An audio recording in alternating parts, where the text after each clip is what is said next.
Assalamualaikum warahmatullahi wabarakatuh.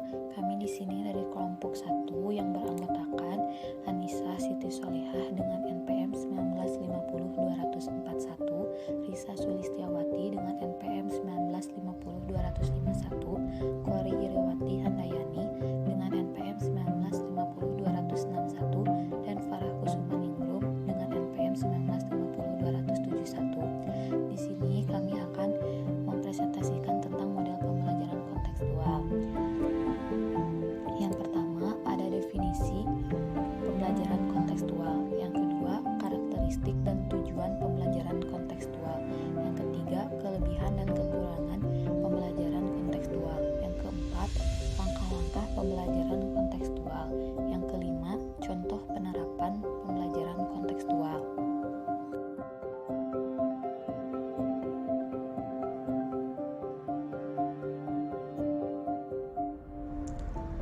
Assalamualaikum warahmatullahi wabarakatuh. Nama saya Kori Iriwati Handayani dari NPM 1950261. Sekarang saya akan menjelaskan tentang definisi model pembelajaran kontekstual. Pembelajaran kontekstual adalah konsep belajar yang membantu guru mengaitkan antara materi yang diajarkannya dengan situasi dunia nyata siswa dan mendorong siswa membuat hubungan antara pengetahuan yang dimilikinya dengan penerapannya dalam kehidupan mereka sehari-hari dengan melibatkan 7 komponen utama pembelajaran kontekstual. Yang pertama ada konstruktivisme. Konstruktivisme adalah proses membangun atau menyusun struktur kognitif siswa berdasarkan pengalaman. Menurut konstruktivisme, pengetahuan berasal dari luar dan dikonstruksikan dari dalam diri seseorang.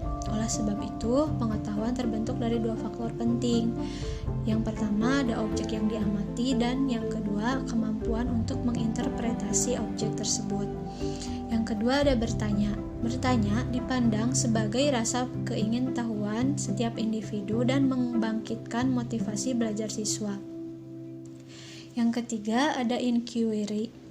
Inquiry adalah pencarian dan penemuan melalui proses berpikir secara sistematis. Pengetahuan bukanlah sejumlah fakta hasil dari mengingat, melainkan proses menemukan sendiri. Yang keempat ada masyarakat belajar.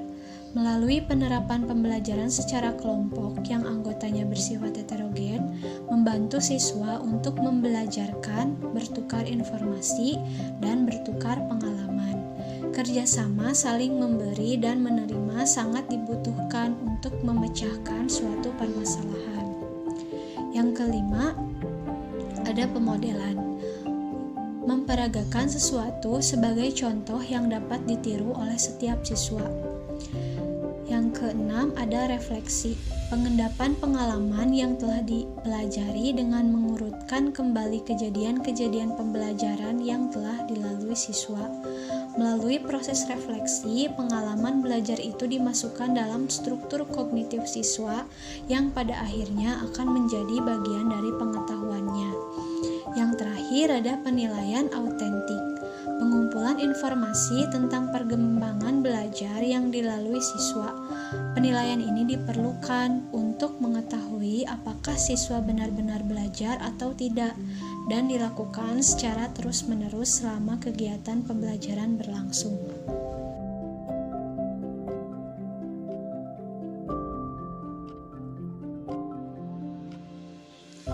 Selanjutnya adalah karakteristik dan tujuan model pembelajaran kontekstual.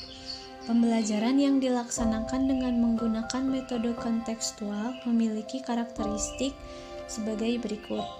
Yang pertama, pembelajaran yang dilaksanakan dalam konteks yang otentik. Artinya, pembelajaran diarahkan agar siswa memiliki keterampilan dalam memecahkan masalah nyata yang dihadapi. Yang kedua, pembelajaran memberikan kesempatan kepada siswa untuk mengerjakan tugas-tugas yang bermakna. Yang ketiga, pembelajaran dilaksanakan dengan memberikan pengalaman bermakna kepada siswa. Yang keempat, pembelajaran dilaksanakan melalui kerja kelompok, berdiskusi, dan saling mengoreksi. Yang kelima, Kebersamaan, kerjasama, dan saling memahami satu dengan yang lain secara mendalam merupakan aspek pembelajaran yang menyenangkan. Yang keenam, pembelajaran dilaksanakan secara aktif, kreatif, produktif, dan mementingkan kerjasama. Yang ketujuh, pembelajaran dilaksanakan dengan cara yang menyenangkan.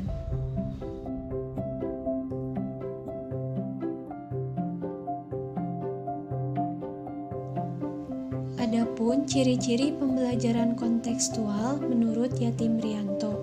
Yang pertama ada kerjasama, yang kedua saling menunjang, yang ketiga menyenangkan dan tidak membosankan, yang keempat belajar dengan bergairah, yang kelima pembelajaran terintegrasi, yang keenam menggunakan berbagai sumber, yang ketujuh siswa aktif, yang kedelapan sharing dengan teman, yang kesembilan siswa kritis dan guru kreatif, yang kesepuluh dinding kelas dan lorong-lorong dipenuhi dengan hasil karya siswa seperti peta-peta, gambar, artikel, humor, dan yang lainnya. Yang ke-11, laporan kepada orang tua bukan saja rapor, tetapi hasil karya siswa, laporan hasil praktikum, karyangan siswa, dan sebagainya.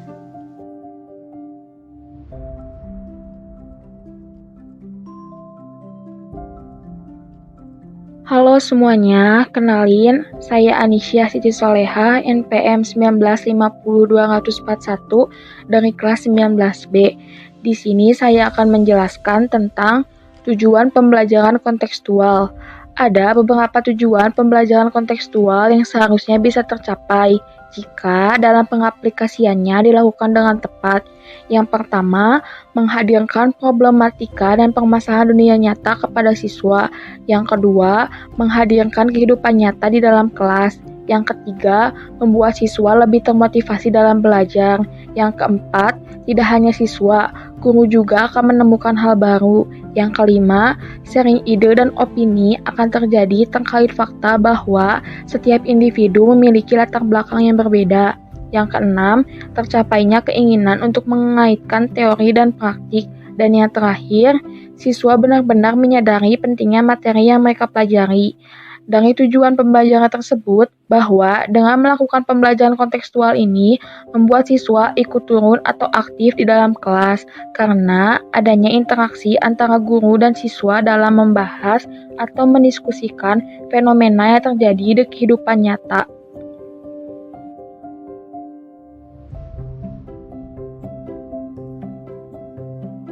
Selanjutnya, di sini saya akan membahas tentang kelebihan pembelajaran kontekstual. Yang pertama, ada pembelajaran menjadi lebih bermakna dan real. Yang kedua, pembelajaran lebih produktif dan mampu menumbuhkan penguatan konsep kepada siswa. Karena metode pembelajaran CTL atau Center Teacher Learning menganut aliran konstruktivisme di mana seseorang siswa dituntut untuk menemukan pengetahuan sendiri. Yang ketiga, kontekstual adalah model pembelajaran yang menekankan pada aktivitas siswa secara penuh, baik fisik maupun mental. Yang keempat, kelas dalam pembelajaran kontekstual bukan sebagai tempat untuk memperoleh informasi, akan tetapi sebagai tempat untuk menguji data hasil temuan mereka di lapangan. Yang kelima, penerapan pembelajaran kontekstual dapat menciptakan suasana pembelajaran yang bermakna. Selanjutnya, dari kelebihan pembelajaran kontekstual yaitu memberikan kesempatan pada siswa untuk dapat maju terus sesuai dengan potensi yang dimiliki siswa, sehingga siswa terlibat aktif dalam PBM atau proses belajar mengajar. Selanjutnya, siswa dapat berpikir kritis dan kreatif dalam mengumpulkan data, memahami suatu isu, dan memecahkan masalah, dan guru dapat lebih kreatif.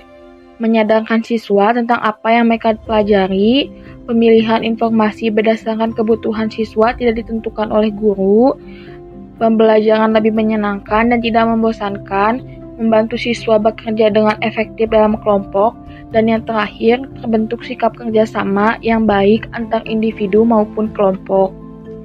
Dari kelebihan pembelajaran kontekstual di atas dapat disimpulkan bahwa siswa dapat berpikir kritis dan bisa menganalisis permasalahan nyata, dan bisa menambah interaksi sosial di lingkungan kelas.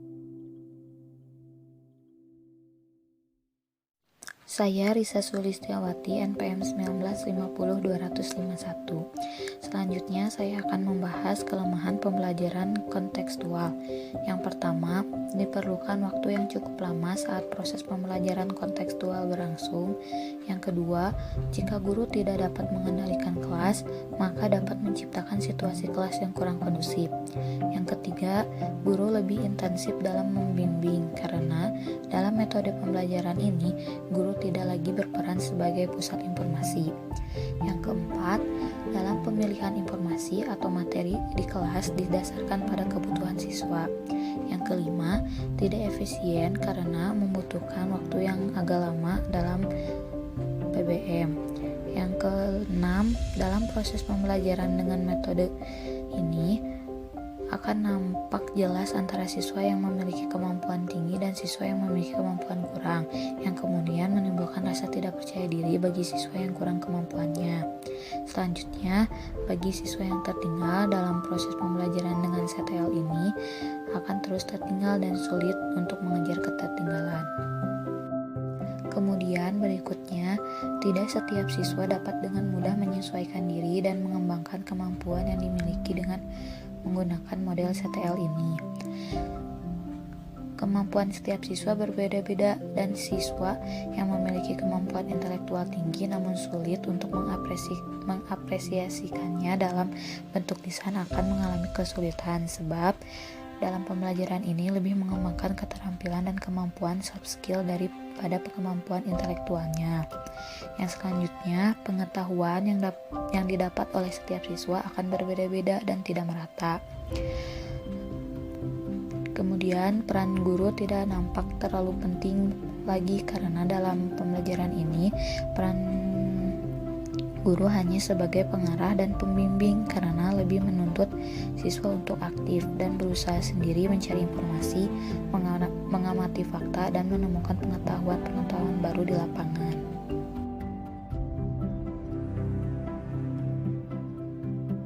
Adapun langkah-langkah yang harus dilakukan guru pada penerapan model pembelajaran kontekstual dalam proses kegiatan belajar mengajar adalah sebagai berikut. 1. Guru mengarahkan siswa untuk sedemikian rupa dapat mengembangkan pemikirannya untuk melakukan kegiatan belajar yang bermakna, berkesan, baik dengan cara meminta siswa untuk bekerja sendiri dan mencari serta menemukan sendiri jawabannya, kemudian memfasilitasi siswa untuk mengkonstruksi sendiri pengetahuannya dan keterampilannya yang baru saja ditemuinya. Kedua, dengan bimbingan guru, siswa diajak untuk menemukan suatu fakta dari permasalahan yang disajikan guru atau dari materi yang diberikan guru. Ketiga, memancing reaksi siswa untuk melakukan pertanyaan-pertanyaan dengan tujuan untuk mengembangkan rasa ingin tahu siswa. Keempat, guru membentuk kelas menjadi beberapa kelompok untuk melakukan diskusi dan tanya jawab. Kelima, guru mendemonstrasikan ilustrasi atau gambaran materi dengan model atau media yang sebenarnya.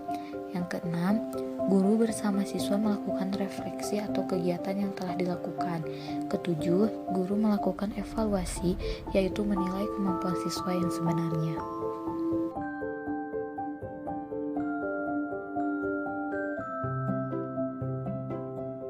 Saya Farah Kusumaningrum, NPM 1950271. Selanjutnya, contoh penerapan model pembelajaran kontekstual. Berikut adalah contoh pola pembelajaran kontekstual teaching and learning dalam rumpun IPS. Topiknya yaitu fungsi pasar. Kompetensi dasarnya yaitu siswa memahami fungsi dan jenis pasar. Dan indikator hasil belajarnya meliputi yang pertama, siswa dapat menjelaskan pengertian pasar. Yang kedua, siswa dapat menjelaskan jenis-jenis pasar. Yang ketiga, siswa dapat menjelaskan perbedaan karakteristik pasar tradisional dan pasar modern. Yang keempat, siswa dapat menyimpulkan fungsi pasar. Dan yang terakhir, siswa dapat membuat karangan terkait tenaga pasar. Selanjutnya yaitu proses pembelajaran. A. Pendahuluan. Pendahuluan yang pertama yaitu guru menjelaskan kompetensi yang harus dicapai siswa dan pentingnya materi ajar dalam kehidupan ekonomi sosial.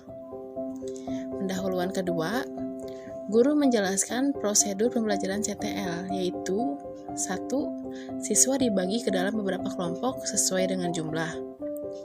2. Tiap kelompok ditugaskan untuk melakukan observasi ke pasar tradisional dan pasar modern.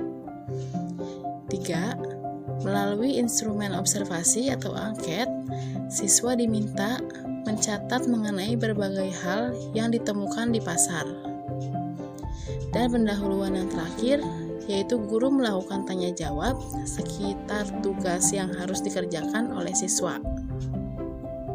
Setelah melakukan pendahuluan, selanjutnya adalah kegiatan inti. Kegiatan inti dilakukan di lapangan dan di dalam kelas. Kegiatan yang dilakukan di lapangan yaitu 1. Siswa melakukan observasi ke pasar sesuai dengan pembagian tugas kelompok. 2.